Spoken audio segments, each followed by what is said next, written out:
Hello, welcome to Mansfield College and to this evening's Mansfield Public Talk. For those people who don't know me, I'm Helen Mountfield. I'm the principal at Mansfield, and these are occasions when we get people from all over the public sphere to come to talk to us about interesting and important issues, and we try to engage people from outside the university as well as the inside the university in those conversations. So that seemed particularly appropriate and relevant to this evening's conversation, which is about engaging Britain. That's the title we've given it, using evidence and emotion to develop public policy. Someone once, not so long ago, said that people have had enough of experts.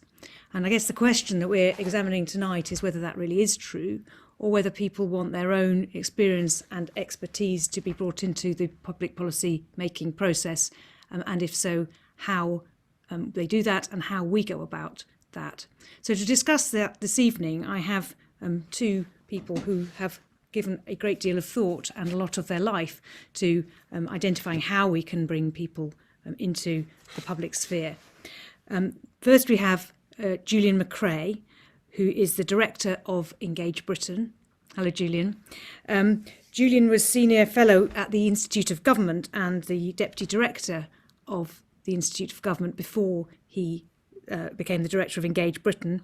And before that, he was the deputy director of the Prime Minister's Strategy Unit. So he's thought a lot about public services, issues of public importance to people like social mobility and welfare policy and economic growth. And he's going to talk to us from that perspective.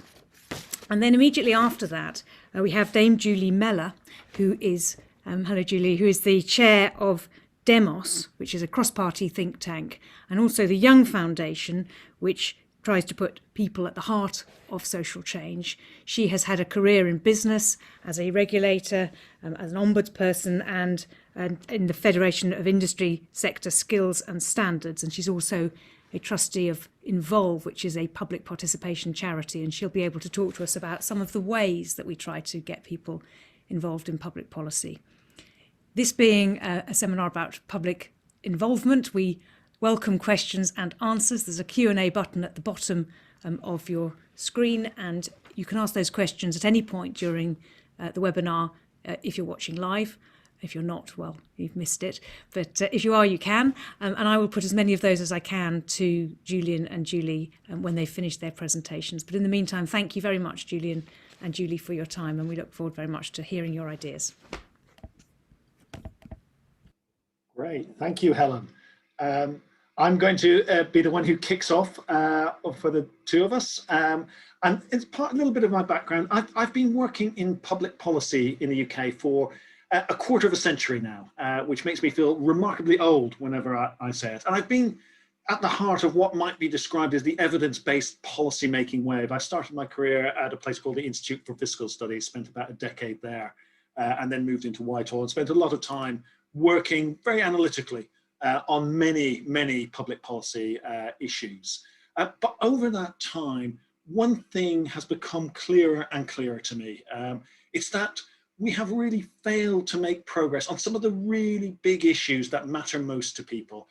It's quite easy to come up with a list of those, how in the long term we fund our health and care systems, how we provide housing in this country, how we create opportunities for families living in poverty, our approaches to immigration. In all those issues, sometimes over many decades, our public policy has ended up seemingly log-jammed, unable to make progress. Now, that is harmful in itself. We're running at Engage Britain a set of conversations with people in communities around the country talking about health and care at the moment. And some of the stories one hears on social care and the problems within that system, the real harm it does to people, are really actually truly shocking. Yet our politics is still not able to make progress on that. But it's also dangerous in a much wider sense about the stability of how our country operates.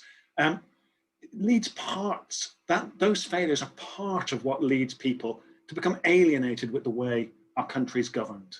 Now, I'm originally actually from Southern Ireland, my accent long gone, but anyone who knows about the most recent Irish general election, Sinn Féin, a political party whose roots are deeply within the paramilitary movements of Irish nationalism, became the largest, got the largest share of the vote in that election.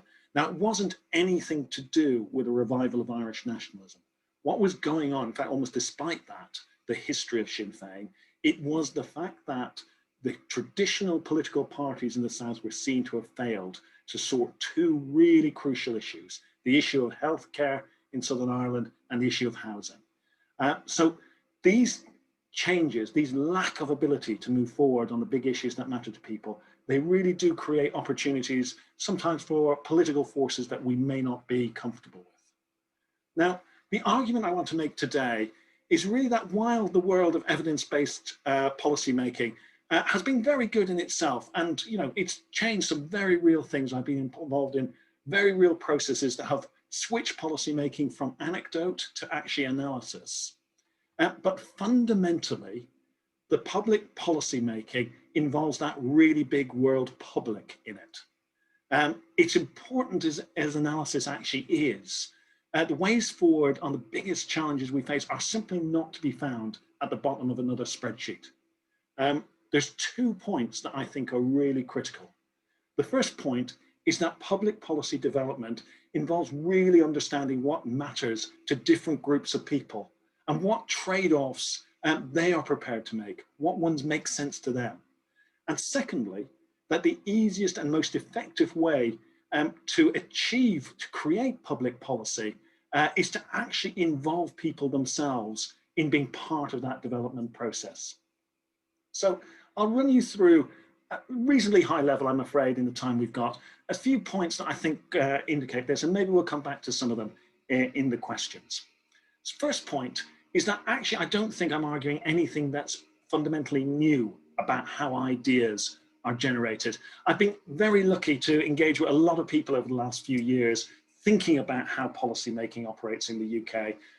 One particularly helpful, Professor Michael Frieden, who has a long association with Mansfield, and I hope is somewhere out there in the virtual audience, but I'm very grateful to Michael and others for helping me think some of this through. All mistakes, of course, remain my own. We started exploring traditions of British politics. What is it about how policy and how ideas emerge that helps make this one of the most successful democracies in history? And it's not about the fact that historically there's been some lack of conflict in our politics, in the competition for power. There's huge amounts of conflict, always has been, inside our party politics. And it's not the absence of polarizing ideas. There's plenty of those historically. I mean, when I say polarizing ideas, I mean ones that part of their attraction to the group that supports them is the very negative reaction they produce in quotes, the other side. And of course, US politics has been making a play of demonstrating the power of that form of ideas over recent years.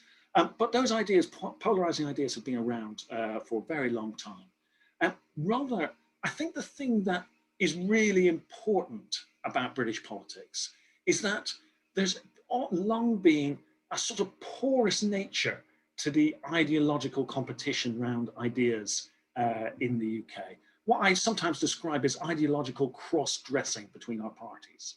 And the most obvious example is immediately after the Second World War, is Beveridge. Beveridge, and a lot of the thinking that goes into the Beveridge report really emerges from a number of decades of social liberal political thought. But it has enough connection that it is taken up by the socialist tradition within British politics. That's how it's implemented. But then it goes on to be overseen for most of its first 2 decades. It's overseen by the conservative tradition. It has roots that reach into that one nation conservative tradition. You can tell similar stories about most of the big policy changes that have happened over the last 40, 50 years. Privatization obviously starts out inside one political tradition, but then Labour governs inside that settlement for a good 13 years. The minimum wage goes the opposite direction, deeply opposed by conservative politicians in 1997. We got to a point where recently a conservative chancellor announced from the dispatch box that he was giving Britain a pay rise because it deserved it when he was increasing the minimum wage. Unthinkable a little while earlier in Conservative politics. You can make similar arguments, I won't go into it now, but the current government does quite a lot of adopting ideas that have been in other people's manifestos previously. So out of this, what's the big conclusion from my point of view is, look, if you're interested in big ideas and what will persist and make things become part of the political settlements that last, you need to be looking for ideas that draw from across political traditions and are capable of being adopted by, in quotes, their rivals in our party political spectrum. Now, how do you go about developing such ideas? What do we know about this? Well, first, I think you've got to understand how people make moral and political decisions. All of us have underlying sets of values and attitudes. What the social psychologist Jonathan Haidt would describe as moral foundations. And those are really fundamental to how we interact, how we think about political and policy ideas. And you have to understand how our brains actually work. We tend to have emotive reactions when we hear new ideas. And our rationality is often kicking in as a reaction to those initial emotions. It's producing the rationales of why we want to and we think we were right when we first made a connection, either good or bad, with a set of ideas. We have a huge tendency as humans to actually dismiss others who don't see the world in the way we see it as being stupid, as being foolish, as being deceived, as sometimes being treacherous. And you can see in a lot of politics over the last 5 years, exactly the same facts being put on the table, being there for people to see, but being interpreted in completely different ways, and by a set of very rational people who constantly think that the other side contains nobody as rational as them. So these are just basic ways our brains work, how we adapt and take in political ideas. The notion that we actually, even the people who think of ourselves as the most rational, work our way through spreadsheets and reach ideas that way. It's not how we actually interact with politics and with moral thoughts and ideas. So what does that imply about policymaking? For me, the biggest thing is that you have to accept that the emotive and the analytic need to combine. It is not one or the other. These worlds are not actually opposed to each other. They have to come together if you really want to drive change. I sometimes refer to this as the policy iceberg. There's a bit that's above the water. It's visible, it has to be concise. It's generally emotive. Sometimes it can be expressed in 3 words. A classic of recent time is take back control. Very powerful, connects with people, could mean a lot of things, but it is something that is above the waterline and quickly people form views around it. The second part of policymaking is the below the waterline part of the iceberg. And this you can think of, if you want to take a random example, think trade policy. It's complex. People don't conceive of it as a whole in their lives, but they may well experience its effects. And those effects can be very real and they're very practical. If you're looking for really powerful public policy, you need to be able to link those 2 bits together. And I'll just give you one example of something that happened reasonably close to here. Again, quite close to my heart. It was in Ireland. A few people will be aware of the recent Irish abortion referendum. And Irish politics had for years been scared of the issue of abortion. Highly emotive, highly seen as an area where nobody in politics could really win. And the logic that had got into the political system was, if you wanted to pass a referendum to loosen Irish laws on abortion, you would have to do it as a small, step-by-step, small incremental change, not to scare people. Now, actually in Ireland, they held a citizens' assembly before the referendum. And that assembly did about 6 weekends, 5 of which were looking in detail, a lot of the detailed policy issues that go with any law on abortion, how the legislation could be framed. One of those weekends was what you might describe as the emotional one. It was people telling very real stories and very, very poignant stories on both sides of the debate about how those laws on abortion had affected real lives. For the people in the assembly, and then actually for the politics of the referendum campaign, that happened afterwards. One of the touch points that people kept coming back to was, for those really hard cases, would the legislation they were putting through have really made a difference? The legislation that was being developed. Because if it didn't, it was pointless doing it. And that actually worked both in the Assembly, but actually worked to unlock the politics of that referendum. It really made a difference. And I know this, you know, from research, but also from talking to various members of my family, that actually this was something that was going to change lives in tangible ways for very real cases. So in a sense, bringing people in unlocked some of the politics that the politicians themselves couldn't yet see, that a society was ready to make a big change, not just a small incremental change. Indeed, the politics of small incremental change might not have carried that referendum.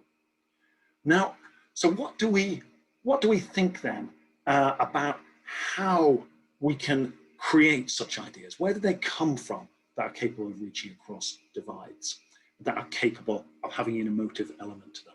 And the first thing I'd say is these ideas are formed in civic society. The big ideas that really drive policymaking are not part of the policymaking processes of the institutions of the state. Devolution settlement in the 1990s was forged within civic conventions. Privatization and its associated models actually get developed, the models of regulation get developed in academia before they're brought into politics. The minimum wage was really a negotiation in its detail between the TUC and the CBI. Slightly amusingly, both sides being motivated by keeping Ed Balls from having too much power in the process. And if you want to look at Brexit, that's an idea that never touched on the machinery of the state, yet has profoundly changed how we govern this country. So what is it about those civic processes that go on? These are obviously organic.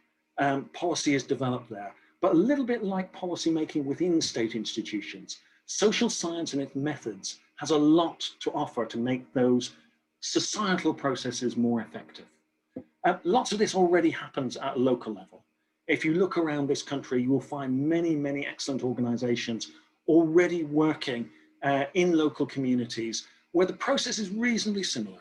It's people identifying key local challenges. It's bringing in people with different resources, skills, and capabilities to help come up with ideas that will really make a practical difference on the ground. I can talk about lots of very real examples. Laurie, a guy in Northern Ireland, who's bringing together Catholic and Northern Irish Catholic and Protestant communities together. There's a really great guy up in Hartlepool who does huge amount of work, an ex-squaddy called Ian, doing huge amount of work to help his community deal with many of the stresses it faces. But those approaches and those techniques are fundamentally different to what we do for the big national policy making challenges. Often these are seen as being almost too big, too important for techniques that bring people into them. That, I think, is just a fundamental mistake. What we're doing at Engage Britain, and Julie will talk about examples beyond ourselves, because this is part really of what I think I'm best described as an ecosystem of organizations and people who are trying to bring real viewpoints, real ideas into people, into decision making. The processes that we're developing at Engage Britain are really based on what I would have done at the Prime Minister's Strategy Unit. The first thing you've got to do is identify a challenge. What is the challenge you're trying to solve? And that has to be rooted in something that really matters to people themselves. If you take, for example, social care reform, something that again looks like our political classes are about to duck, that's something where a lot of the policy doesn't really make sense to people. Just simply the word social care doesn't really mean very much. Many of the professionals don't actually know what the word social care means, but there are a huge amount of issues that really do. How do we support our loved ones? Is there inevitably going to grow frail in their old age? How do we help people stay in their own homes? How do we help ourselves stay in our own homes, live in our own homes for long? How do we prevent our homes being sold? Something that people really, really dislike. A whole set of issues that actually are potential starting points and resonate with people, rather than how we fund an abstract system that they don't currently understand. We're using deliberation, and Julie will talk a lot more about this, to how you understand what really matters to people and how they'll make trade-offs. Again, in social care, an economist does I'm an economist by training, trade-off between a financial asset in your house and a financial liability in the care you need is an obvious trade-off to make. For public, most people, those are not trade-offs they would think about. Care is about something deeply communal. Housing in the UK political psyche is a fundamentally individual good. Even people who are lifelong renters will find it objectionable that people should have to sell their homes if they're going into care. The third thing we want to link into this is, deliberation is really useful for getting those high-level ideas, for thinking about some of those emotive connections. But if you really want to develop detailed policies that will make a difference in people's lives, the entire co-design movement, very strong social science basis to it, which brings together the users, the practitioners, and indeed the experts who understand how the finances, how the institutions work, and get them to work together to come up with ideas, not just leaving it solely to the analysts, which is all too often what we do. And the final thing that we want to do is essentially test these arguments. One of the biggest things, many people will know the behavioral economics insights on this, policy making is bedeviled by groupthink. The initial thoughts of any group creating policy almost always start to influence where it ends up. If we throw open those processes, use social science to allow people themselves to develop ideas, we can actually then bring back and test those ideas and bring them back to people when they have problems and they don't really work. It's actually an awful lot easier to break groupthink using open and deliberative methods than it is in the closed environments of Whitehall and indeed Westminster. So look, I've covered a reasonable amount of ground there, but my argument's fairly straightforward. If you really want to create successful public policy, you have to be concerned with how it connects to people, their viewpoints, and what really matters in their lives. And two, the best and easiest way in which to develop such ideas is to actually help people themselves to formulate them, interacting, not in small groups that all agree, but actually using the differences that exist across our society in collaborative and deliberative forums to actually be the power that generates better, stronger ideas that can reach across divides. I've said quite a lot of that at a reasonably high level. Julie's now going to come in and take us forward into some examples of work that she's been involved in across a number of organizations as part of the ecosystem that just show how these things can work a little bit in practice. Julie, handing over to you. Thank you, Julian. And I agree with Julian. The space that we have has been hollowed out, that space for developing consensus, for collaborating, for becoming a civic nation again. And so I wanted to give you some examples in three different ways. I wanted to give you some examples of citizens' assemblies and what they show about the efficacy of the method of bringing together people's values, data, and deliberation. I wanted to show you, to give you some examples of what matters to people as a result of their experience of the pandemic, so that we can think about shaping the agenda going forward for the UK based on what people have told us, tens of thousands have told us matters to them. And then I wanted to finish off with giving an example of a symbolic project, which could illustrate in a tangible way for the public, if it was done in a high enough profile way, the difference their involvement can make and be part of that refreshing how we involve the public. So those are the three things I wanted to cover. The first one, are examples of deliberation. So I wanted to give examples of 3 citizens' assemblies and use each one to illustrate something about what they can do. So the first one was a Brexit Assembly. It was done after the vote on Brexit, and it wasn't about seeing if people had changed their minds on whether they would leave or remain. And in fact, no one did in the whole 2-weekend process of running the Assembly. But what it did illustrate is how consensus can come from a shared vision for Britain in the future. And I'm just going to give one example of that. So the example, it was one of the really strong things that came out was when they were asked to create their vision for the future, they talked about economic and social fairness, a kind of sense of equality. And one of the things that they learnt from the experts during the process is that some of the parts of the country that would be most disadvantaged by trade barriers with particular kinds of deal were the poorest parts of the country, where And so as a result of that, when it came to voting on the kind of deal, because that's the task they were given, what's the kind of deal we should go for? When it came to voting on that, then actually the consensus was around something pretty similar to a single market and a customs union, because they felt that would be fairer economically for all parts of the country. The second example is around health and social care, and in fact Julian's touched on it. It was an example of where a value was expressed really strongly and gave a surprising conclusion for the technocrats. And that was that people's house is their castle, even if they don't have one, if they aspire to it. And so they do not want the state to have any control over what they do with their asset. And as a result, when they're faced with how we fund social care, their preference was probably the majority were for some kind of new national insurance mechanism for the over 40s to fund social care. Or if that wasn't possible, their second choice was actually increasing income tax. The third example, and the first one was a kind of feasibility project of could these kind of assemblies work in Britain. It was almost an academic study. The second one was commissioned by two select committees in the Houses of Parliament, the Health Committee and the Local Government Committee. And the third one on climate change was actually commissioned by 6 select committees. And the task they were given was, how do we get to net zero?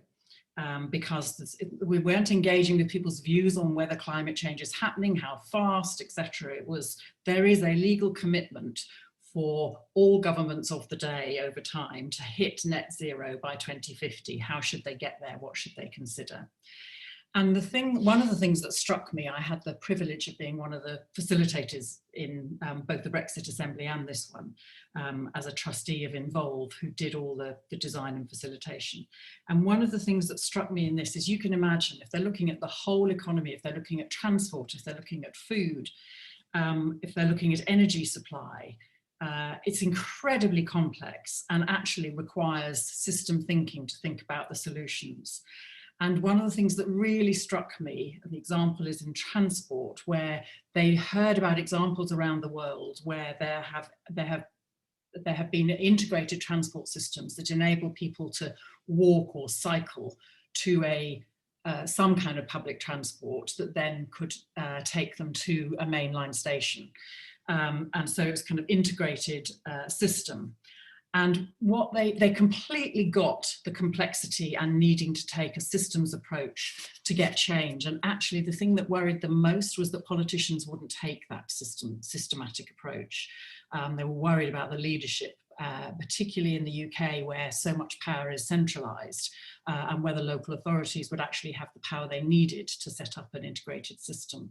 So those are kind of 3 practical examples of where what mattered to people and their values influenced, along with evidence and deliberation, some real concrete outcomes that were about developing consensus.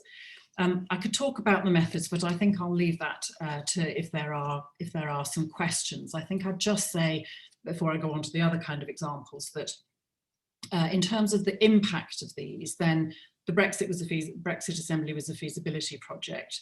Social care project we'll see as the debates go on, and in fact at Engage Britain we're going to be doing so much work on that.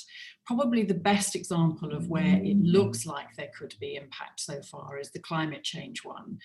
And that's because it's 6 select committees, including the business committee, who can use the findings to hold government to account for action over time. The Committee on Climate Change were the main advisors to government and also to the Citizens' Assembly. And in fact, for the staff there, I think it was almost a life-changing experience to understand what mattered to the public in finding solutions, and they are using the results every day in their advice to government. And ministers were at the launch of it, and officials have been briefed in every relevant department. So you start to see it seeping into what matters to the public seeping in. So just moving on then to the kind of second area that I wanted to cover, which is based on work that Demos did and the Young Foundation. Between them, they've been in touch with more than 50,000 people to ask them about, given their experience of the pandemic, what matters to them now. So for the Young Foundation, they used an ethnographic, young doesn't mean youth, young means Michael Young, who set up the NHS, who set up the Consumers Association, who did ethnographic research in the East End that led to the setting up of the Open University. So they used that traditional ethnographic approach and asked people to write diaries, which had been analysed for these findings. And then with Demos, it was an open survey that anyone could reply to, but they looked at the demographics and then boosted the survey being pushed out to samples of people to make sure what we got was representative. And there were some general insights from this that I think are relevant. And then I wanted to say what the 7 areas were that really matter to people. So the general insights were a sense that we've all been in the same river. It's been a moment of being mindful of others' experience because we're all swimming in this river of dealing with the pandemic, which has led to a lot of thought from people about what's important. They say it's magnified what they care about and their priorities for change. And also, I'll just give you a quote, because there was one contributor who said, "I hope that with all the problems and illness this has caused, people will realise there is a much bigger lesson to be learned. What lockdown has demonstrated is that we can make massive changes quickly, and with one another, we can make things better." And so there is a demand for change. People are really determined that there will now be change because they know it's possible. And one of the things that they wanted politicians to know is that they have had to balance risk and balance competing objectives in their lives always, but that's been particularly so over the last year. And so they would like politicians to be more honest about when they have to do that, and where people don't hear everything that they want, it might be because it's being balanced with something else. They also said they wanted politicians to hear at a general level that actually we've learned that a lot of things are done better locally. Test and trace was an example quite early on. And it's also a level where that people can care about and understand because they have the involvement locally. And so there was a big plea for sort of decentralisation. But the 7 areas that they said they're seeking profound change were, and they won't surprise you because we have all been swimming in the same river, but it's what matters to people. So the first was inequality and building fairness. And so one was around public health and having seen the different impact of the pandemic on different ethnic groups, for example. Relatedly, they're seeing the value of key workers and therefore are they being paid fairly? And then the third equality issue was levelling up has to be about people, not just places. The second issue was the environment, where I think for many, many people, their experience, they've got a lot closer to nature on their daily hours walk that we were allowed a year ago, or hours exercise, and it's reinforced the importance of the environment and of climate change for all, but also the need for access to green spaces for people who live in blocks of flats. And actually, do we need to change how we design residents and having access to green space within 100 yards or whatever? The third one was about communities and volunteering, and a really strong desire to be a civic nation. They said that communities have made us stronger and happier, and we should build on that, and that sense of reciprocity, and actually we all have responsibility, social solidarity to look after each other, and should we be using that in everything about how we design services, etc. The third was much more specific than those other ones, and it was really about mental health. And people seeing more people struggling with their mental health, and so wanting that to have much greater focus going forward. The fifth was control of work and wanting a slower pace of life, and how we need to redesign both where we live and where we work. The sixth was a real concern about online life and misinformation, whether it was about the illness or about vaccines. And the last one was one that one could argue has been the forte of technocrats in the past, but people saying our approach to trade and resilience needs to be different, that we need to be better protected against disasters and shortages, even if it costs more. So those are all ways in which what matters to people have been expressed in a kind of cogent and coherent way. So I wanted to finish with, how do we find, how do we demonstrate that cohesive demos that is possible in a high profile way, where people can see how we can find consensus, how we can balance competing priorities, how we can think systemically. Are there ways to bring people in outside the pure vote and reinforce democracy, not to undermine our representatives? So I wanted to finish by proposing a symbolic project that I think could do that. And that's to make the eventual public inquiry on COVID public. So what I mean is, just to explain the elements of that, one of the things that I feel quite strongly about is that it needs to be about learning, not blame. And that's because of my time as ombudsman, where people didn't want blame, they wanted learning. It only became blame if they couldn't get the learning. And I really feel for our ministers and officials who have had to make quick decisions with imperfect information that affect all our lives, and sometimes with tragic consequences. There were no right answers. There was no benefit of hindsight to judge if what their decision was going to be would be for the best. And they fear blame. And so I think a public inquiry, which traditionally, and apologies to any lawyers in the audience, is about lawyering up. And lawyers' job is to find out who's to blame. That's what our system is. But it doesn't have to be so if we involve the public. And I wanted to give the example of a truly magnificent couple who I dealt with when I was at the Ombudsman Service. Their child had died of sepsis, and it was an avoidable death. They were heartbroken, and they wanted their local health system to learn, and they wanted some recognition of what had happened to them.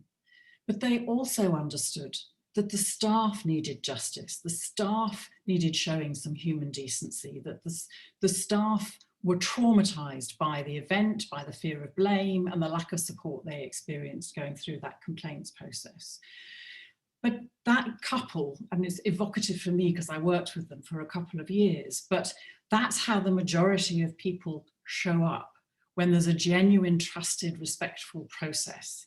And so I think the best way of doing the COVID inquiry would be to involve the public. Then we get the focus on learning, not blame. We get the legitimacy because it's a collective voice of the public, which people trust more than politicians. And we've all been affected in every aspect of our lives. And so what better way to get the learning than to do it in a very public way? And also for a technocratic reason, which is that of the 68 public inquiries that we've had since 1990, only 6 of them have been scrutinised afterwards by Parliament in terms of government action to follow through on the recommendations. And I think if this was a public inquiry, the onus on politicians, both in Parliament and in government, to follow through on the recommendations would be a lot greater. So you could do it in 2 ways. One, you ask the public to determine the terms of reference, what matters to them. And the second is, once the public inquiry in its legal constitution has got all the evidence, then actually ask the public through another citizens' assembly, based on all that evidence and what matters to them, what are the priorities for action, instead of the, sometimes more than 200 recommendations we get out of public inquiries normally. I think that would be a lovely symbolic way of demonstrating the value of combining what matters to people, their values, with evidence and deliberation. Thank you. Back to you, Helen.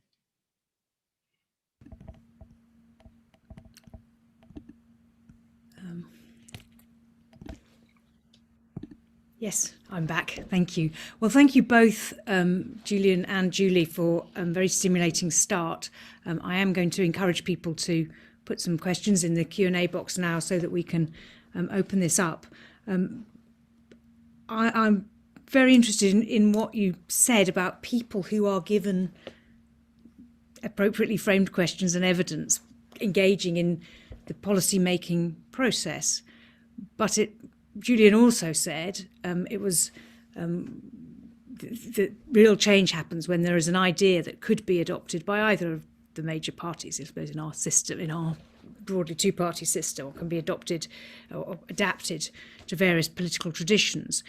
And I guess the question is if party politics are no longer really the way in which people divide their loyalties or identify themselves, what's in it for a politician to give people full evidence when they might want to be able to say, I'm pro-cake and pro-eating it, I'm pro-access to the single market, but not pro-complying with the rules that give access to the single market, for example? How do we enable people to understand what the trade-offs are and not just be pro-cake and pro-eating it?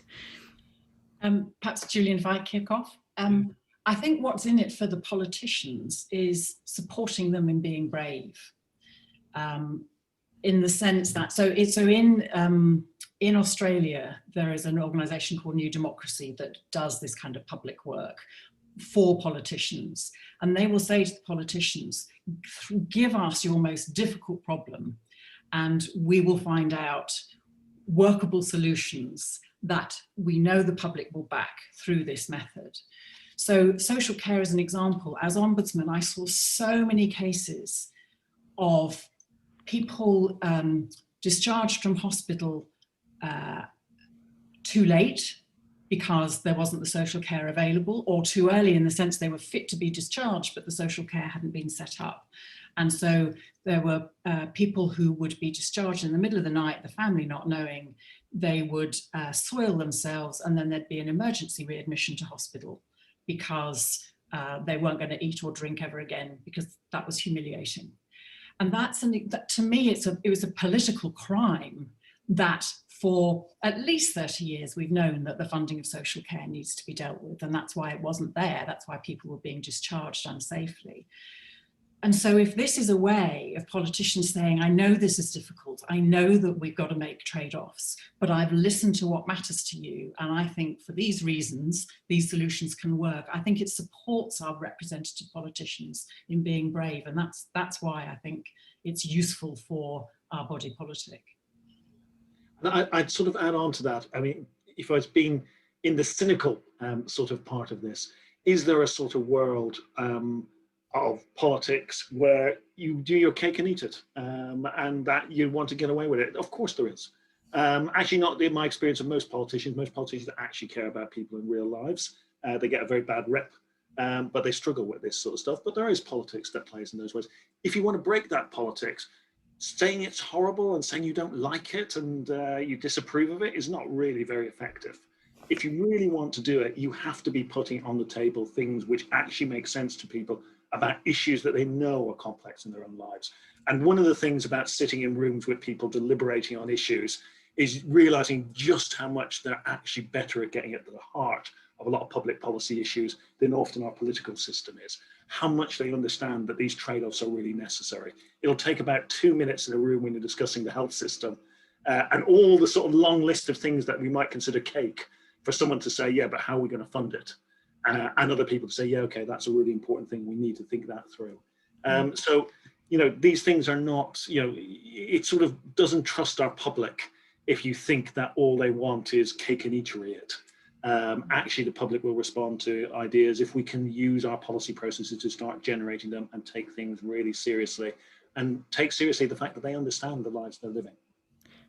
And how in practice do you create the kind of assembly that a politician would believe this is a group of ordinary representative people who will feed back in? Because you might say the sort of people who show up on a Saturday to debate social care are not necessarily representative. So you get a great group of people and they, or a mixture of ages and ethnic groups and all the rest of it. But then you go out to vote and that isn't actually reflective of how most people are thinking about the world or their lives. So I actually can't remember the complete process of the projects that I gave examples of, but to take the Canadian example, they actually used they used the banks to help them identify people because they felt not everyone was registered to vote. So using the voter registration list was going to be more biased to those who were active than just using bank account information. We wrote out, in Canada the same, but in the UK, we wrote out through whatever mechanism it was to a random group of thousands and thousands of people. and then people could say if they were interested. And then once we'd got the sort of 2,000-3,000 people who said they were interested in taking part, the Sortition Foundation actually looked at how to create a kind of demographically more representative sample. Obviously, you're talking limited numbers, so it's not the same as voting.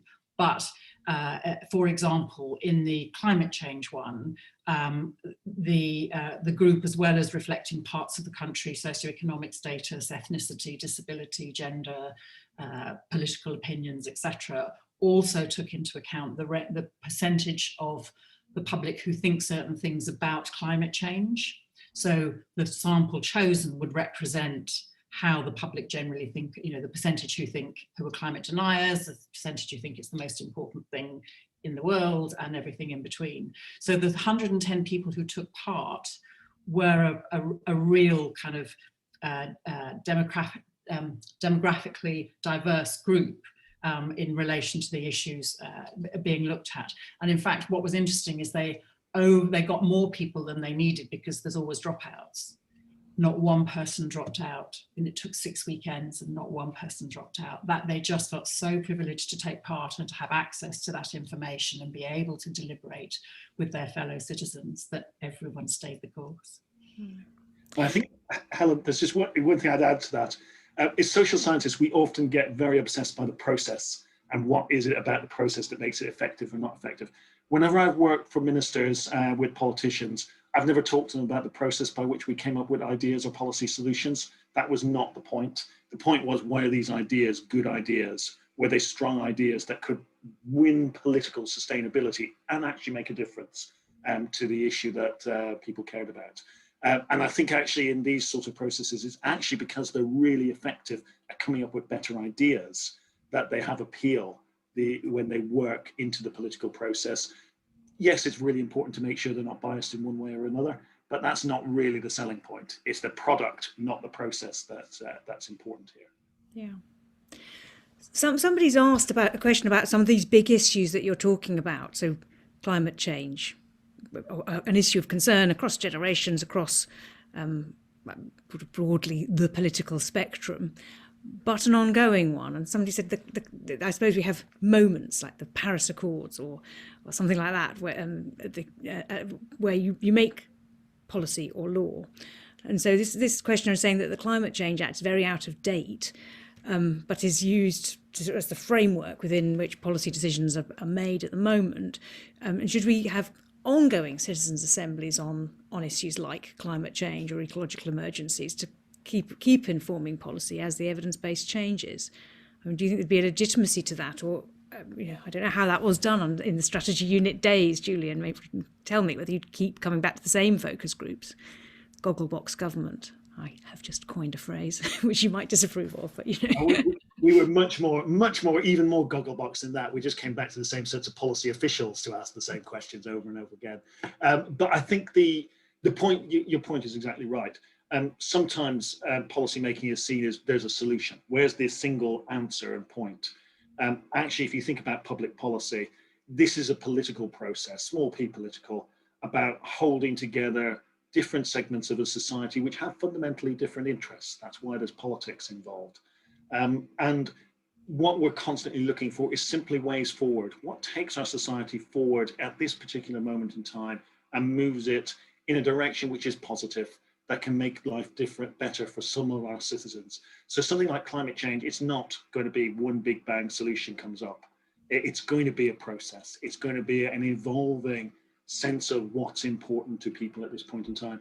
And I do think, therefore, there is nothing, policy processes keep running and keep running and keep running. There's no reason why you can't bring the public in constantly in that and actually see where some of those big moments come from, when a society is actually ready to take some very big steps and is actually feeling its own political processes are holding it back. If you want to see those inflection points, those turning points, best to involve people in showing you where they are and when they're going to come from.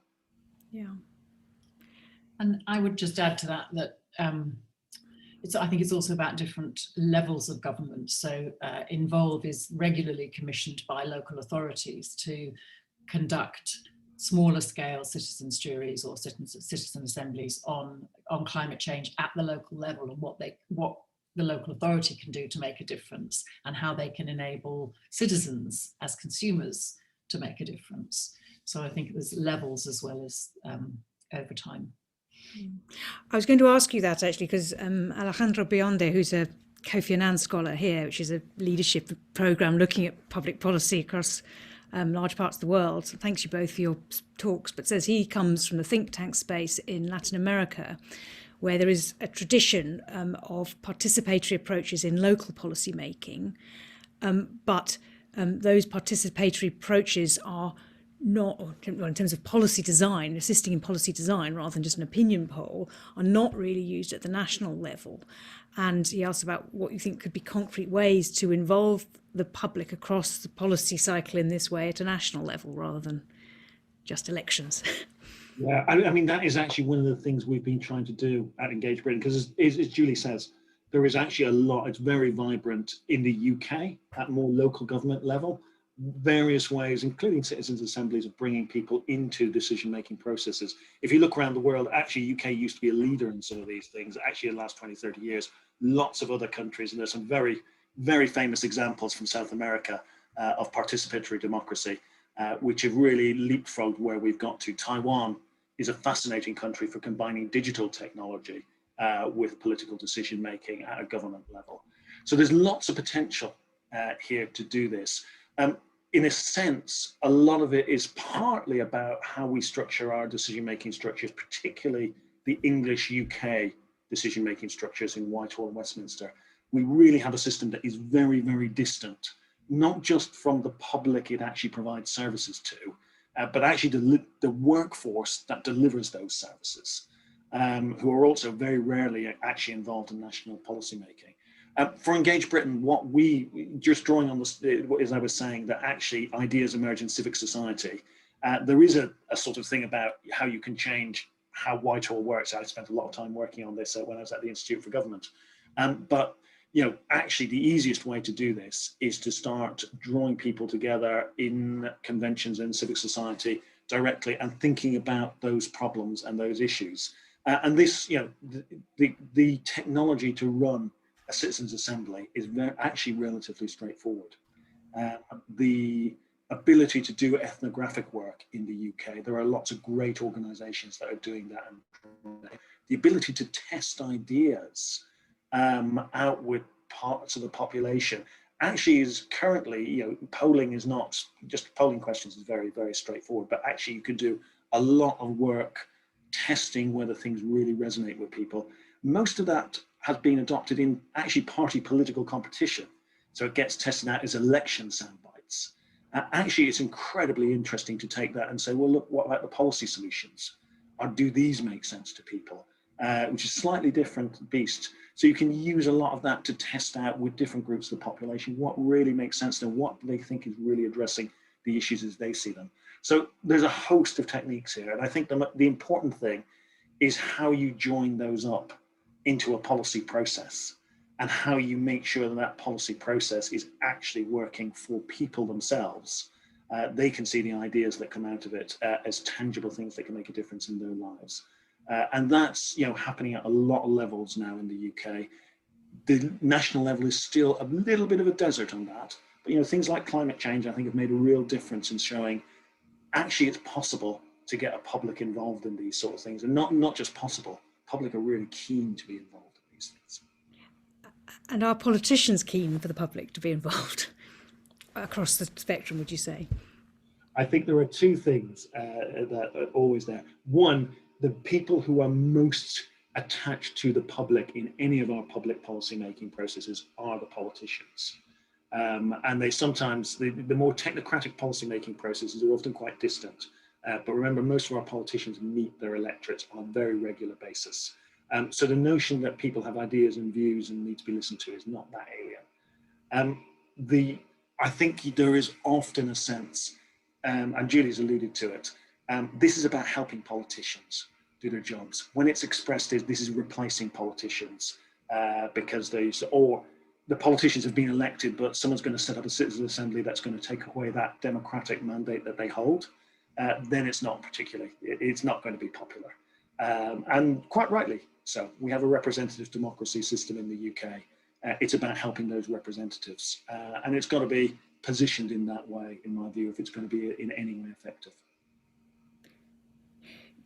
Julie, the question I think you anticipated, which sort of flows on from that, which is that currently we have a representative democracy, but somebody has written that in the field of comparative politics, a number of studies suggest that in advanced democracies, the large majority of citizens apparently want more referendums, and the more often a country holds a legally binding referendum, the more satisfied people report they are with democracy. So there doesn't seem to be such evidence about citizens' assemblies, which are obviously much smaller groups. Why not cut to the chase and say, we will put the information out there, we will have a political debate, and then we'll ask people what they want to do on some big question. Why shouldn't we involve everybody in a more referendum-based system than a citizens' assembly system filtering into representative democracy? I don't think they're an either or. I think the risks with a referendum on its own are that you don't get exactly what Julian and I have been talking about. You don't get the consideration of values, evidence from witnesses, chance to deliberate, come to a consensus. It is a binary, and there are all sorts of assumptions behind the binary choice that you make. Julian gave the example in his opening remarks about the referendum in Ireland on abortion and its constitution, and that was preceded by a citizen assembly.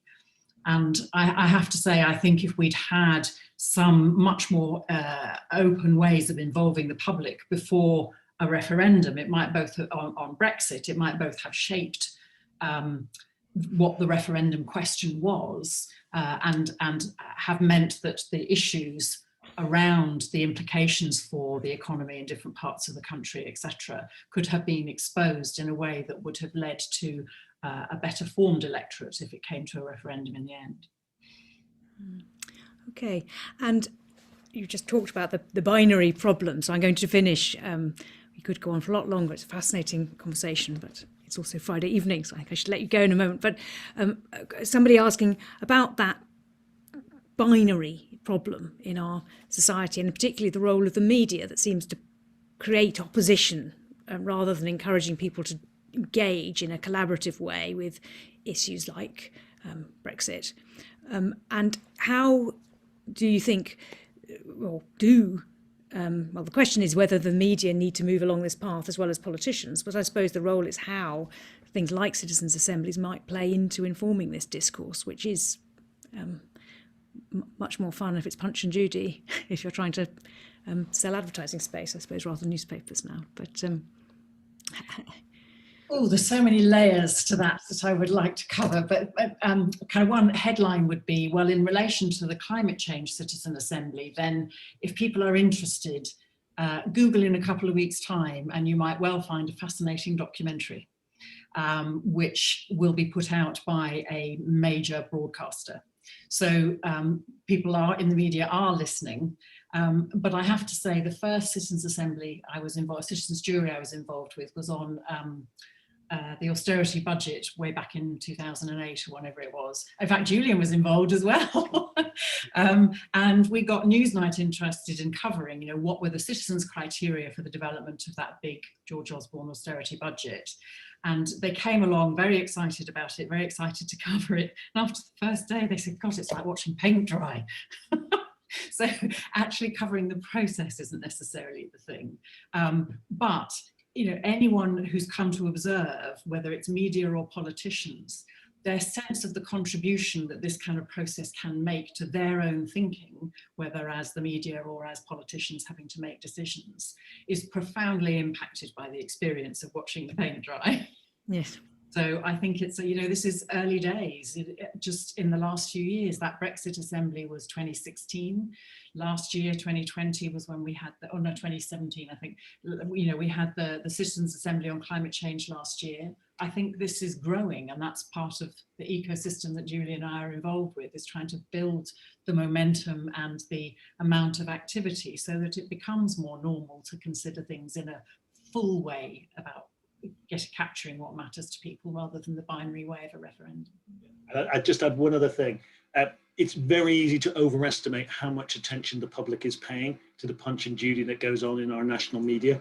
Actually, 99% of this sort of stuff floats by people. What really matters are the things that hit their lives.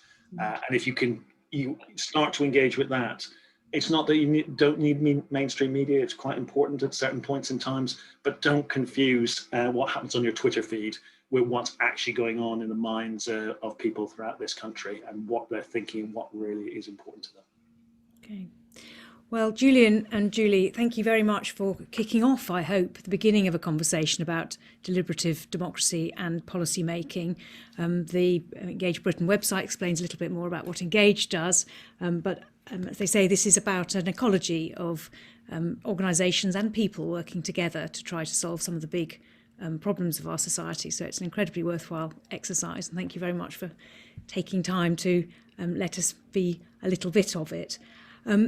That's the end of this week's Friday talk from Mansfield. It will be up on YouTube in due course. Next Friday at the same time, 5:30 on the 14th of May, our speaker is Donna Dennis-Smith, who is the founder of the first 100 Years Project, it being 101 years now, in fact, since women entered the legal profession, and also the chief executive of Obelisk Support. And she's been very influential in identifying and recording and capturing the story of women in law. And she's going to be talking about from the one and only to the many, the rise of women in law and how we think about those stories and why we should tell them. So do join us for that talk. And if you want to see the whole list of talks for this term, they are on our website. But in the meantime, thank you very much, Julian. Thank you very much, Julie. And thank you all for listening. Good night.